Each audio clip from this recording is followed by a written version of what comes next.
back to another episode of the Top Attorneys of North America podcast.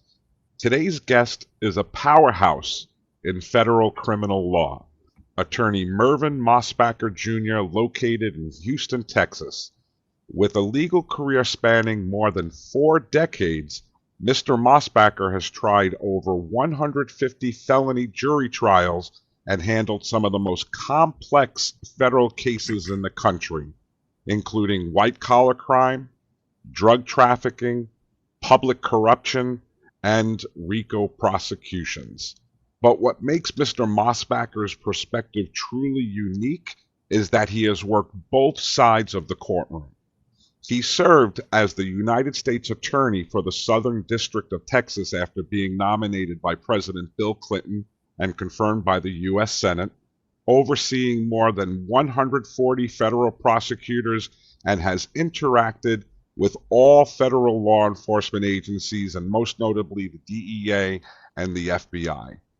Today, he's a highly respected criminal defense attorney bringing insider knowledge of the federal system to clients facing serious charges nationwide.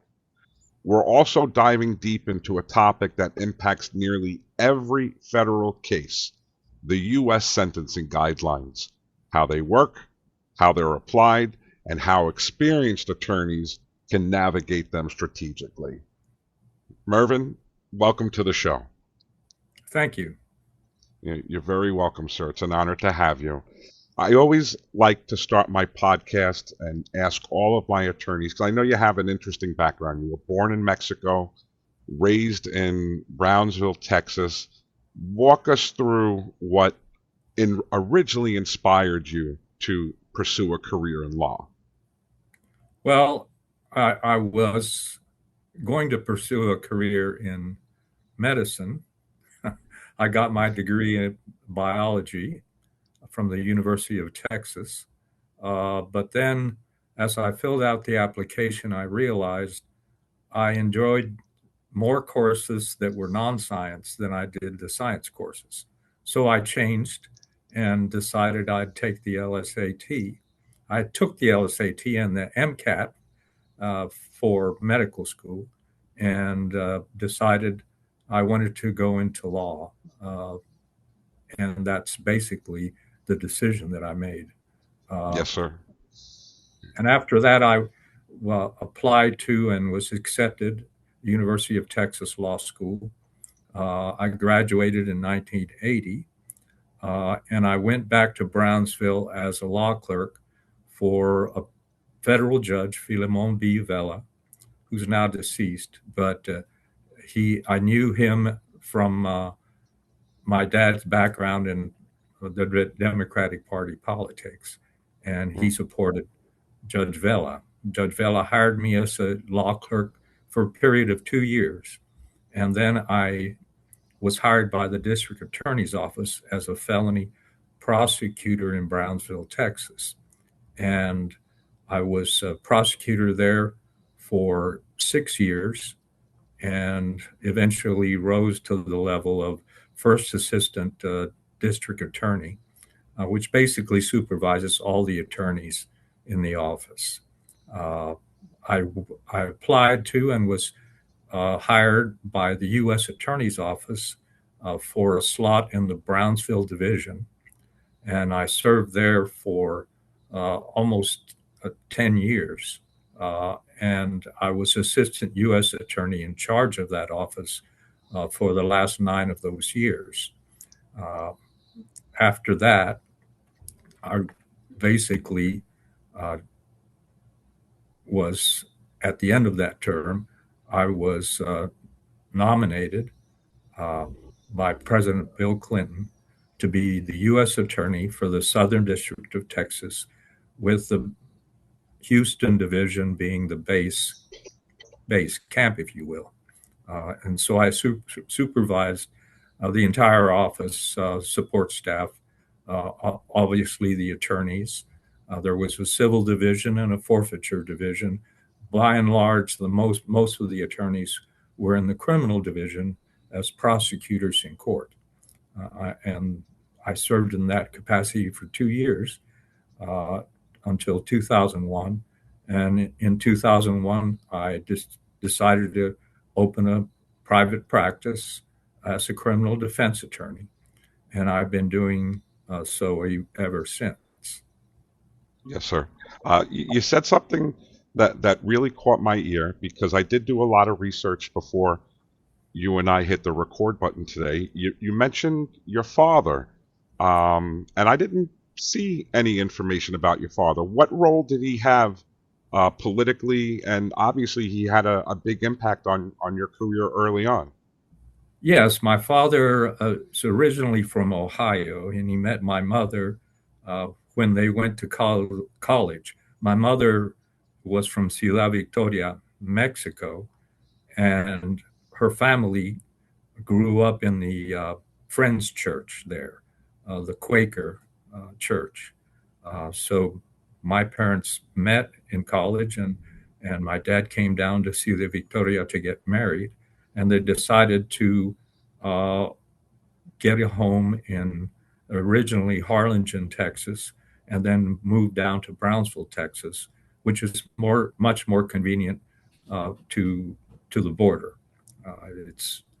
It's right on the Rio Grande River. Hmm. And my dad's background was in basically he did chemical engineering, and he uh, was like I said, active in the Democratic Party. He was for a great period of time the person in charge of the precinct chair in our precinct in Brownsville, Texas, and as such, he was active with political leaders, people that were running for office, and that's how I was introduced to Judge Vela. Yes, sir. Very interesting. Very interesting background. And you did state that you began your career as a prosecutor. You did try some very serious felony cases. What did those early courtroom experiences teach you?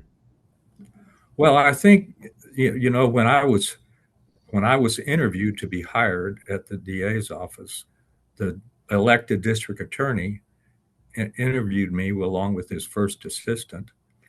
And one of his selling points was once you've been in court as a felony prosecutor for a couple of months, you're never going to be afraid or intimidated to go into any courtroom and try a case. And that was tested a few times because a couple of times I picked up a case for a prosecutor that couldn't continue and tried that case with like 1 or 2 days preparation. And all of that helped me develop as a trial attorney. And, my perspective is you're most alive intellectually when you're in trial. Yes, You're sir. picking up everything, you're making sure you understand, you're checking things that you want to get to with the witness. It's a very alive kind of feeling intellectually. Yes, sir. And you handled nearly 100 felony trials early in your career. How does that kind of volume shape an attorney? Well, if you look, I think it was 96 felony jury trials when I was at the DA's office. About at least 10 of them were murder cases or capital murder cases. And those leave an impression on you, both for the responsibility. You have a responsibility to the community, but I felt a special responsibility to the families of the victims. Uh, and you try to develop a good relationship with them and keep them informed of what's going on in the case and how you're going to approach it.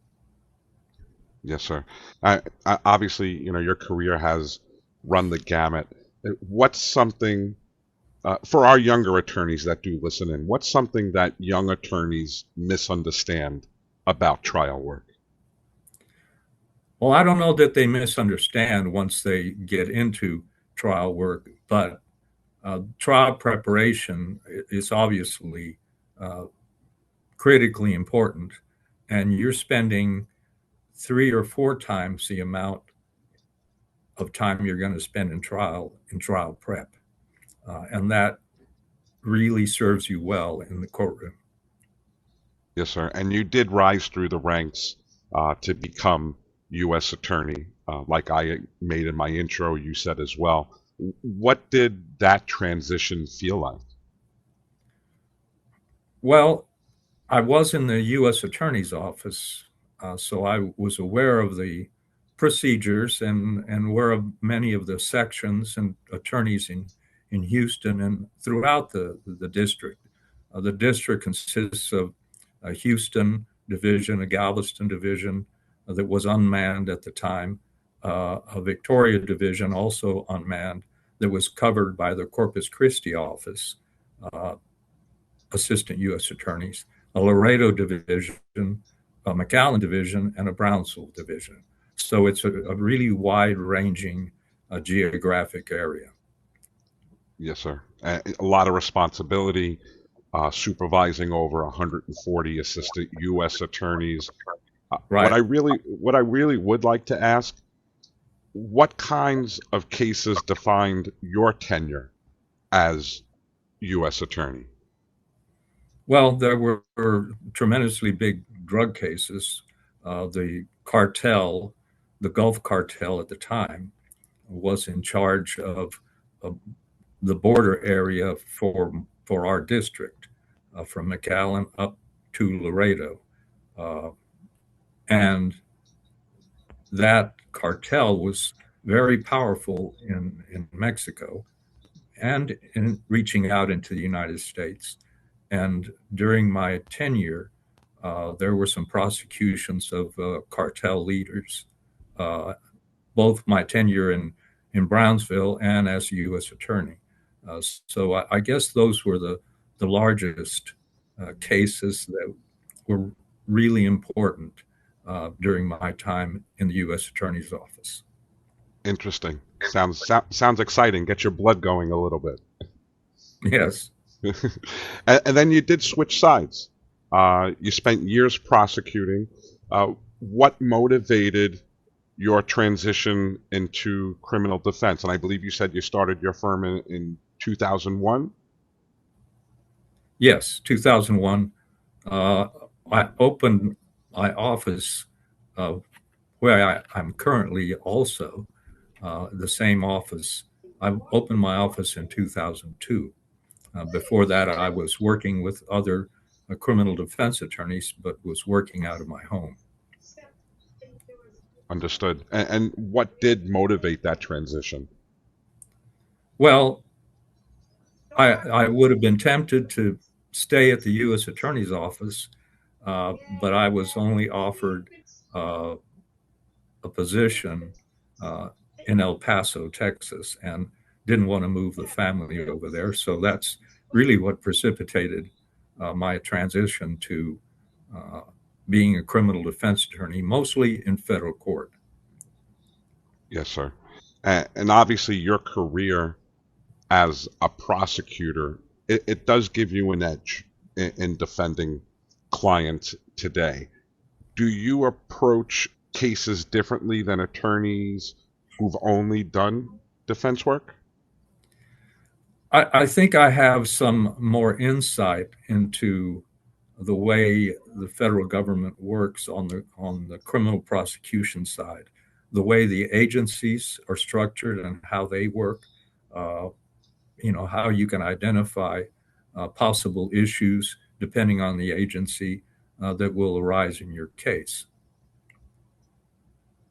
Yes, sir. That's right. I remember mentioning that you've worked with all federal law enforcement agencies, most notably the DEA, the FBI.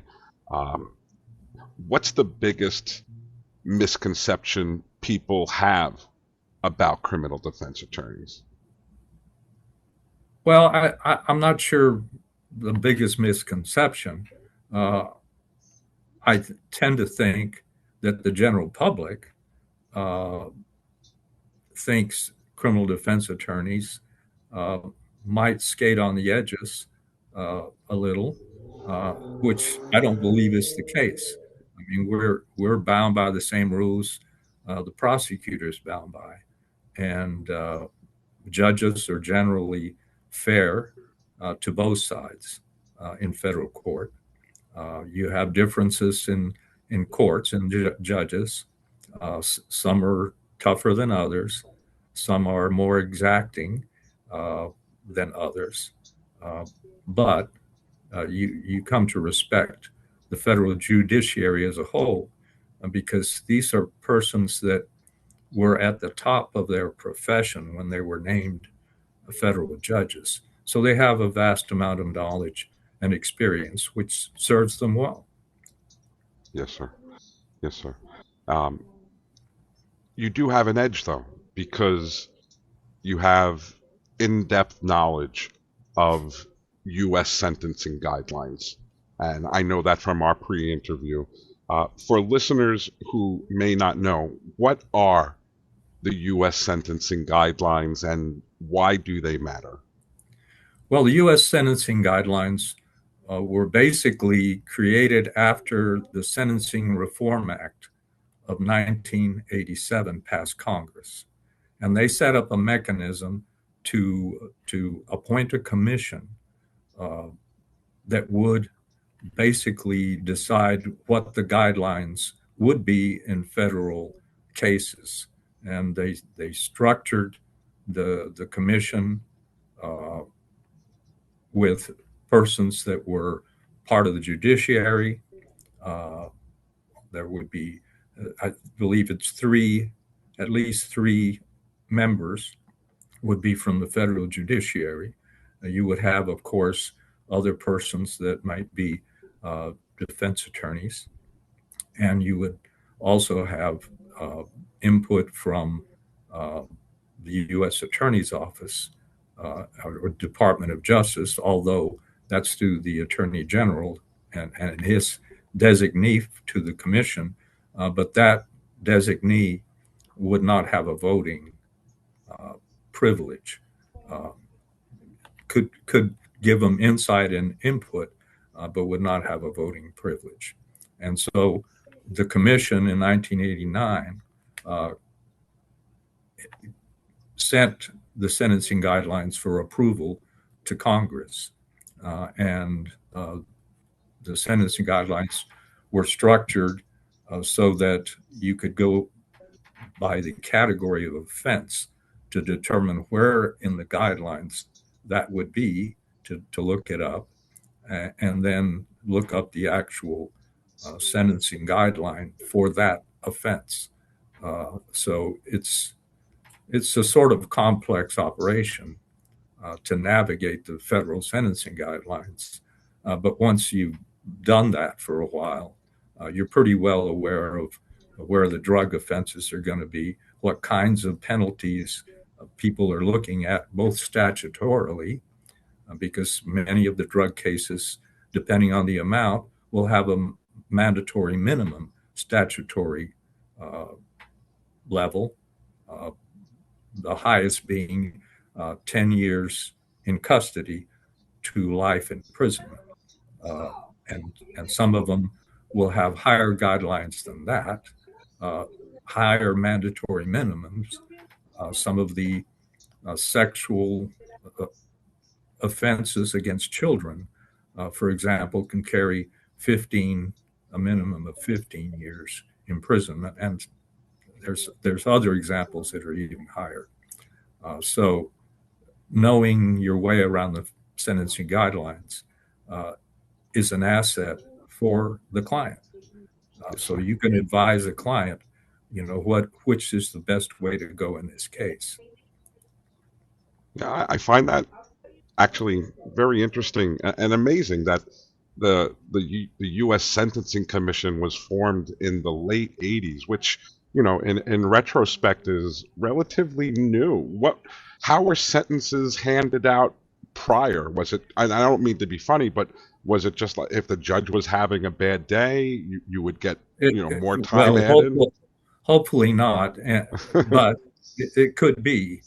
And sentences, and the reason the sentencing guidelines came about is sentences varied pretty widely, depending court to court, judge to judge, district to district, region of the country to region of the country. For example, prior to 1987, if you were caught with a few kilos of, let's say, cocaine up in Minnesota, well, you may be dealt with much more harshly than somebody who got caught in South Texas, because the judges and the law enforcement uh, came across really large amounts of cocaine, marijuana. Uh, for example, back in the 80s, when I was still in the office, uh, there in Harlingen, Texas, which is in Cameron County, I was a DA, assistant DA in Cameron County, and an assistant U.S. attorney. While I was assistant U.S. attorney, they took down 9 tons of cocaine in a house in Harlingen, Texas. Uh, and as one of my colleagues noted, I didn't see the price of cocaine go up after that. That tells you what kinds of volumes were coming into the United States. And so if you're dealing with 9 tons of cocaine and you got a 2 or 3 kilo case, you're not going to be out for blood in that case. You may be in the northern part of the country. So there were varying sentences, uh, widely varying sometimes, and can be even within the same district. One judge would be a tough sentencer, the other judge might be a little lighter sentencer. So it depended on what court you were in. And the judges had wide discretion. They had to sentence within the statutory, uh, basically statutory range. Uh, for example, if you could have a case that was 0 to 5 years. You could have a case that's 5 to 40 years, or a case that's 10 to life. Uh, but within those ranges, the judges have complete authority to sentence you any place within that range. And judges varied on how they handle those sentences. And it's not that the judges weren't conscientious about what they were doing. For example, Judge Vela once told a group, it was a Lions Club meeting. He was a lion, and his law clerks, of course, were lions also. But he gave examples of sentencing different aged persons, different criminal history, and they were tough examples, trying to figure out how to sentence somebody. And he said at the end of the talk, if it ever gets easy for me to sentence somebody, I need to quit. So they do and did take it very seriously, but you had a wide variance in what judges did and could do. You could give probation in almost any kind of case if it didn't have a mandatory minimum. Fascinating. I really, really find it fascinating. And so basically, the U.S. Sentencing Commission was formed to provide uniformity throughout the system. Yes, much more uniformity. There are still variances from judge to judge, but it's within the range of the sentencing guidelines. You can, and they were challenged. One of the cases they were challenged in was U.S. versus Mistretta. And U.S. versus Mistretta, the challenge to the sentencing guidelines, this was the original case that challenged them, was basically based on a separation of powers argument, that Congress was basically intruding into the realm of the court system of the U.S. courts. And that was one of the major points, and the Supreme Court decided that in fact they were proper, and that there was not an intrusion by Congress into the realm of the courts. Initially, the judges that I knew were very resistant, not resistant to implementing them, but resistant to the fact that they had to follow these guidelines because they had had wide discretion previously. Mm-hmm. Now the judges grow up in the system, so it's not a foreign concept for them. Who introduced or proposed the sentencing guidelines? Because I believe the years that we're talking about is like the cusp of Ronald Reagan to George H.W. Who actually proposed the U.S. sentencing guidelines? Well, I'm not sure the process that Congress took. I know that they had hearings on that matter, and I'm sure had experts testify at those hearings about the current system and mm-hmm. why there may be a need for guidelines. Some states, very few, had guidelines, sentencing guidelines. So I'm sure the concept was borrowed to some extent from the states that did have sentencing guidelines. Yes, sir. And I know you mentioned, discretion among judges. How much discretion does a federal judge really have today? Well, they have discretion within the guideline range. If they're going outside of the guideline range, they can do that if they identify what they call a variance, a reason to vary from the guidelines. And they can depart downward or go upward based on that kind of variance. Yes, sir. Again, I find it fascinating. I think it's such an interesting topic. Where do you see the biggest mistakes attorneys make when dealing with sentencing guidelines? Well, I think the biggest mistakes are made when you don't understand the system, you're not familiar with it. And one thing that shouldn't be overlooked when you're talking with the client is, for example, you have a drug case that's 10 to life. Let's say it's a cocaine case. More than 5 kilos of cocaine would bring you that kind of penalty. The only way to get below that is, since it's a mandatory minimum, is a reduction proposed by the government and adopted by the court.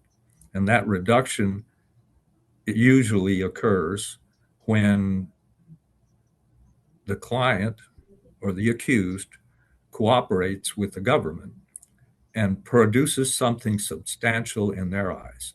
For example, in a drug case, it could be identifying the leader of that particular group and then getting the government in position with the information given to arrest that person and prosecute them. That would earn a reduction, a proposal from the government.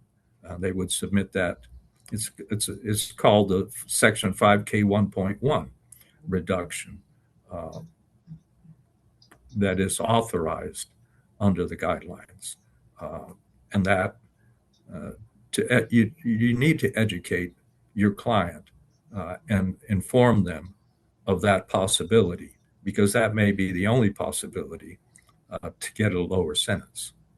Yes, sir. I'm glad you said that, because I wanted to ask, how early in a case should sentencing strategy begin?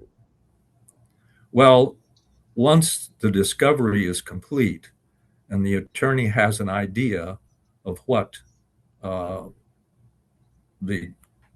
strength of that evidence against the client, the attorney has the obligation to educate the client, let them know exactly what they have against them, the government has against them as far as evidence and witnesses and start preparing the client to cooperate if you think that is in the client's best interest. And some clients are reluctant to do it. Some clients start to do it, but are not completely open and honest with the government. And that's one of the things that you have to let the client know to begin with, that if you're going to cooperate, you need to be all in, because the government knows things that you don't know. So they can test you as far as whether you're telling the truth or not, or you're being completely open. And sometimes it's difficult for clients to go into the first interview and be completely cooperative. And the government can feel like, well, they're holding back something, and you'll get information and input from the prosecutor on the case as to whether they feel like your client is cooperating completely or whether he or she is holding things back. How do you handle that type of client as an attorney? I mean, one that, obviously is not being truthful, with the government, the prosecutor, or even you. Do you have a heart-to-heart with them, or do you No, let them have it?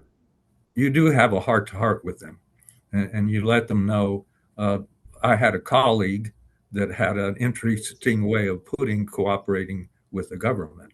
He would tell the client, it's like when you're going to have sex with a woman, you take off all your clothes.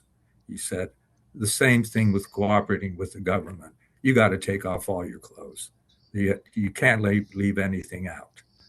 So I think that's an interesting way of putting it, and I think clients understand that. Yes, sir. Yeah, like you said, the government knows things well before and much more than they do. And Right. You're not going to pull, if you're in that position, you're not going to pull the wool over their eyes, obviously. Right. Without naming names, can you share an example where understanding the guidelines dramatically changed the outcome? I mean, I've had so many cases that it's difficult to narrow it down to one.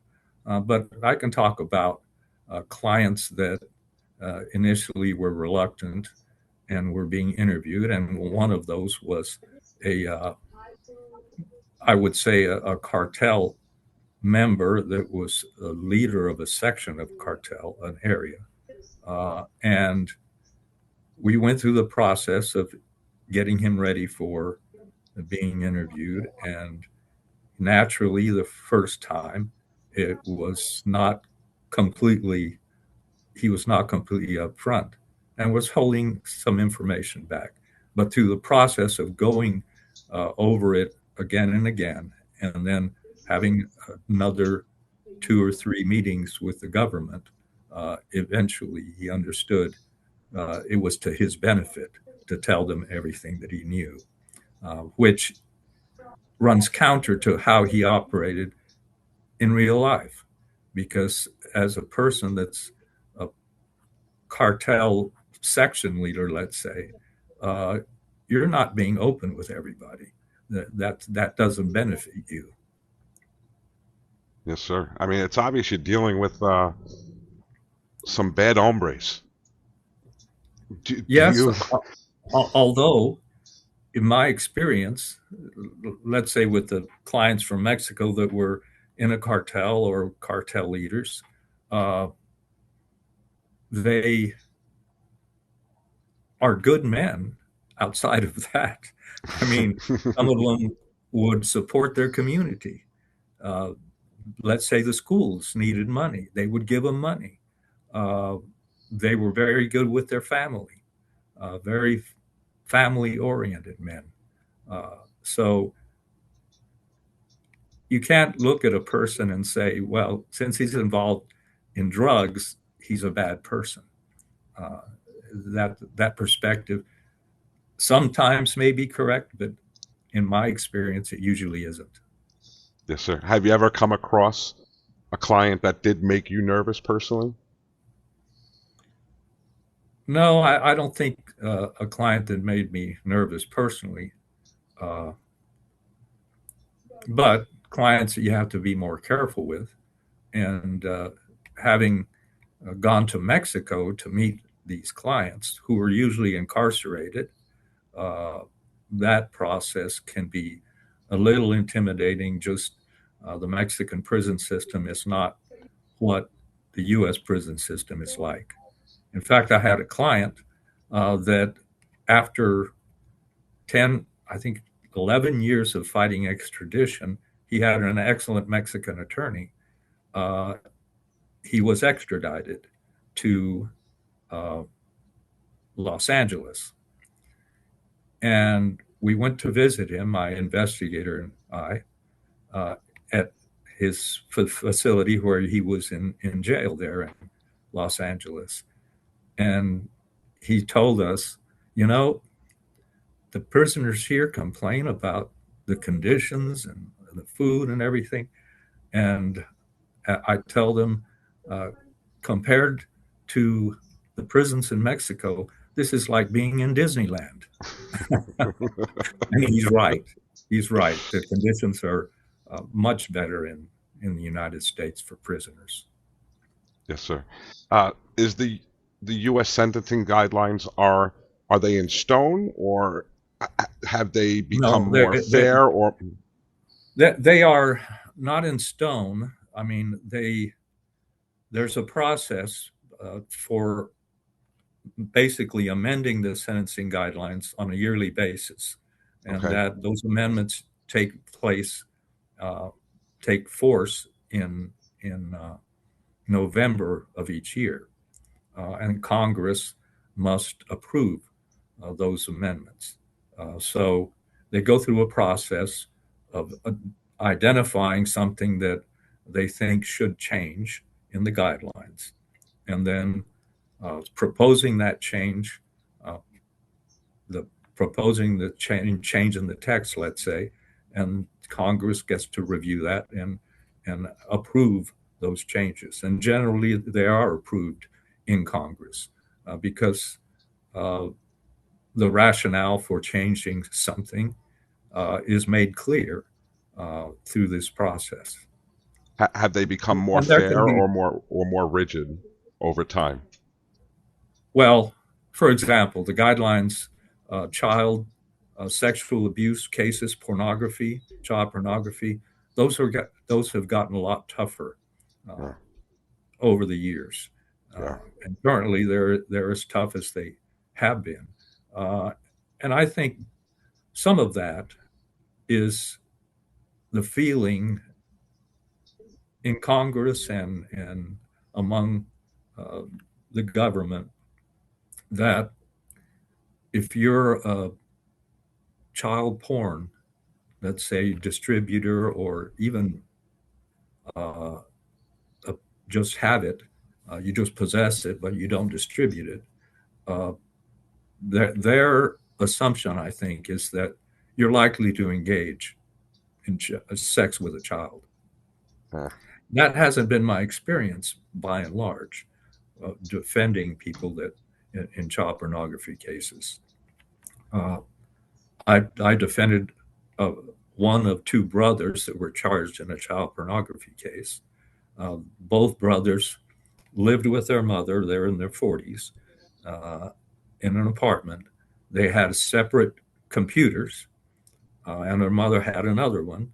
And both of them were engaged in finding and storing child pornography, seeing it uh, without the other's knowledge. They both did it, but they didn't know the other brother was doing it as well. And the brother that I represented was working, but he was working in a stable job that had nothing to do with children. He didn't hang around children. He didn't seek out children. And that came out in his pre sentence investigation report. And in federal court, the judge, when a person pleads guilty or is found guilty, will order the preparation of what's called a pre sentence investigation report. And that goes through his obviously criminal background, his family background and ties, what his siblings are doing, what his parents are doing, uh, his work history, his obviously criminal history, uh, goes into education background. It's a fairly wide ranging assessment of the person. And those are very important documents that the attorney that is defending the client needs to make sure that everything in there is correct, that there's no misrepresentations or errors, more likely errors in the preparation of that report, because that's the basis for the judge in determining the sentence. Yes, sir. Yes, sir. Heavy cases, Yeah. cartel, child porn. Wow. Uh, Let me ask you this. What reforms would you like to see in federal sentencing? I think I would like some of the harsher penalties, for example, the child porn penalties for just possessing it, not distributing it, not having interaction with children. I think some of those could be lowered in the guidelines. Uh, the drug cases, I think generally uh, they've gotten it right.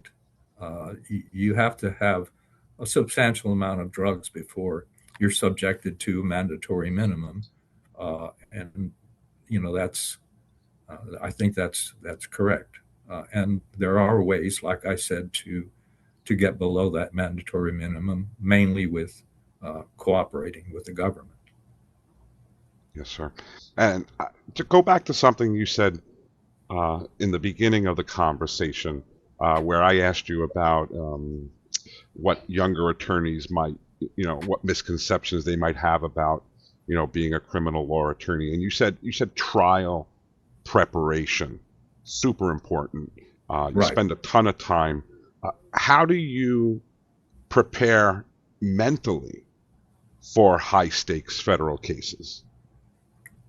Well, it's a preparation that goes on really 24 hours, because when you're really immersed in a case, you dream about things in that case, about what could be.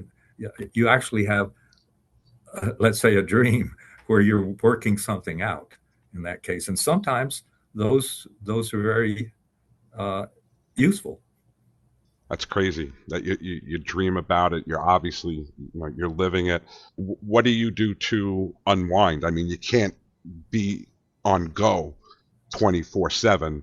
What do you do for Mervyn? What do you do for yourself? Well, I like being outside in my yard. I I mow my own lawn and do all the stuff around there. Plant plants, make little barriers for the plants to keep the grass out. That kind of stuff that I find relaxing, and of course, watching a movie on television, especially older movies. Uh, I'm a fan of Turner Classic movies, TCM, uh, because some of the movies that I remember as a kid are on there, and some of them bring good memories. So those are the kinds of things that I like to do. Yes, sir. I Yes. used to read a lot, but since I read so much in my in my job, that's not as much of a pastime. Yes, sir. Uh, for our younger attorneys that listen in, what advice would you give them who want to get into federal criminal defense? Don't do it, or do you have you mentored other attorneys, or what would you say? Yeah, I wouldn't say strictly mentored. I mean, I've helped other attorneys with issues that come up, uh, and I, if they enjoy trial work, uh, and I think that's primarily what advice I would give. In fact, I do give advice to persons who are entering law school and have expressed an interest in doing criminal defense work. And I advise them that the best training ground for them leaving law school is to get hired at a DA's office and prosecute cases, because that way they learn their way around the courtroom. They learn what works for them and what may not. And then when you have an opportunity to go into private practice, you have a background that, like I said before, what the DA that hired me said is, you're never going to be intimidated to go into a courtroom any place and try the case before any judge. Yes, sir. Excellent. Here's the $1,000,000 question. Looking back, are you happy with the choice that you made, or do you wish that you were a doctor? No, I don't wish I was. No. And the reason I didn't become a doctor is sort of ironic. Is I wanted to do research. I wanted to get my medical degree, MD, but there was a program in Galveston where you could go first 2 years of medical school, then take basically time to do a PhD in some field of medicine, and then come back and finish the last 2 years. And what I wanted to do is research into genetics. I was particularly interested in genetics. But I figured I'd have to be in a pretty large city that would have that kind of program to work on the specific genetic issues. And at the time, I'm living just outside of Houston now, but at the time, I didn't think I'd want to be in a big city. Well, I'm in a big city. 40 years in law. I do know somebody in my neck of the woods. He's a personal friend of ours. Unfortunately, he has passed. His name was Jay Tannenbaum. Dedicated 60 plus years to the field of law. Yeah. Where do you see yourself over the next few years? I'm practicing as a criminal defense attorney, mostly federal criminal defense attorney. As people ask me, when are you going to retire? And I said, retire from what? From going to the courthouse, which I enjoy, interacting with the court personnel, which I enjoy, trying cases, which I enjoy, representing clients. I wouldn't say I necessarily enjoy it, but I enjoy the process and the ability to help somebody. So, as long as I'm able to, I plan to continue as a criminal defense attorney. I love it. I love the passion. For our listeners interested in reaching out to you, what's the best way to do so? Is there a phone number, website, an email? Probably email would be the best way to reach out to me. I could give my phone number. I give my cell phone number to all my clients so they can communicate with me. So I can give you the cell phone number, which is 713-410-8450, 713 being a Houston area code. And then my basically email address is my name, Mervyn Mosbacker at yahoo.com. Perfect. I'll make sure that I highlight your contact information for our listeners. And I have to tell you, the time went so fast. This was an incredible conversation. You're an attorney who has truly seen the federal system from every angle. I mean, from trying over 150 felony cases to leading one of the most significant U.S. attorney offices in the country, and still going strong, defending clients in some of the most complex federal prosecutions. Your insight into the system is wonderful. And I think that if there is one key takeaway from today, it's this. In federal court, knowledge of the system isn't just power. It can mean the difference between years of someone's life. And Mr. Mosbacker, I really, really have to thank you for joining and sharing your insight and your experience with us today. Well, thank you for helping me with this. Thank you. Thank you for listening to the Top Attorneys Podcast. The Top Attorneys celebrates the achievements of leading attorneys across the nation. To be featured, send a message or visit www.topattorneys.us.